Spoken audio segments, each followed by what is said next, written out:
Hello friends, vocabulary சீரீஸில் நம்ம இங்கிலீஷில் பேசுகிறதுக்கு எத்தனை வெக்காபுலரி தெரியணும், வெக்காபுலரினா முதல் என்ன? எல்லாருமே கேட்குறது, சார் வெக்காபுலரி தெரியணுங்கிறாங்க. வெக்காபுலரினா என்ன அப்படின்னா வார்த்தைகள். ஒரு வார்த்தையை சென்டென்ஸில் எப்படி பயன்படுத்தணும் அப்படின்னு தெரிஞ்சால் தான் நம்ம யூஸ் பண்ண முடியும். அப்போ முதல்ல நமக்கு வெக்காபுலரிஸ் தெரியணும். ஸோ வெக்காபுலரிஸ் அப்படிங்கிறது வார்த்தைகள் என்னென்ன, அதை நம்ம பார்ட் ஆஃப் ஸ்பீச்சில் சொல்கிறோம். நவுன், ப்ரோனவுன், ப்ரிப்போஷன், கன்ஜங்ஷன் இல்லைங்களா? அதே மாதிரி வேர்பு, அட்வர்பு, அட்ஜெக்டிவ், இன்டர்ஜெக்ஷன், இது இல்லாமல் ஆர்டிகல்ஸ் ஏ அண்ட் தி. இதெல்லாம் நம்ம சென்டென்ஸில் எப்படி யூஸ் பண்ணணும்னு தெரிஞ்சால் மட்டும்தான் நம்மளால் இங்கிலீஷில் பேச முடியும். ஸோ அதை தான் உங்களுக்கு நான் எப்படின்னு சொல்கிறேன். இந்த டிப்ஸை நீங்கள் ஃபாலோ பண்ணிக்கங்க. ஒரு வார்த்தை அப்படின்னா, இப்போது ஒரு நவுன், அந்த நவுனாக யூஸ் பண்ணுறது, அந்த நவுனையே அட்ஜெக்டிவாக எப்படி யூஸ் பண்ணலாம். ஸோ அதை எல்லாமா மாற்ற முடியாது, பட் எப்படி அப்படிங்கிறத நான் உங்களுக்கு சொல்கிறேன் பாருங்களேன்.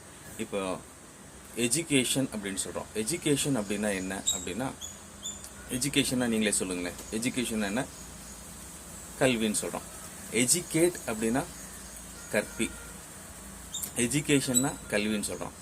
எஜுகேட்டட் அப்படின்னா படித்தவர்னு. இதை என்ன சொல்கிறோம்? அட்ஜெக்டிவ்ல சொல்கிறோம். எஜுகேட் அப்படின்னா வேர்பு, எஜுகேட்டட் அப்படின்னா அட்ஜெக்டிவ், படித்தவர் அப்படின்னு சொல்லலாம். இதே வேர்பில் போயிட்டோன்னு வச்சுங்களேன்.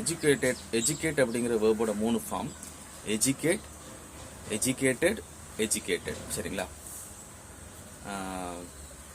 கற்பி, சரிங்களா? கற்பித்தது, கற்பிக்கப்பட்டது. ஸோ அது V3 வரும்போது கற்பிக்கப்பட்டது. ஸோ அப்போது இந்த 3 ஃபார்மில் தெரியணும். இது இல்லாமல் அதை நம்ம எஜுகேஷன் அப்படின்னு வரும்போது கல்வி அப்படின்னு வருது. சரிங்களா? ஸோ ஒவ்வொரு சீரீஸ்லையும் பாருங்கள், நீ நிறைய டிப்ஸ் நான் உங்களுக்கு தரேன்.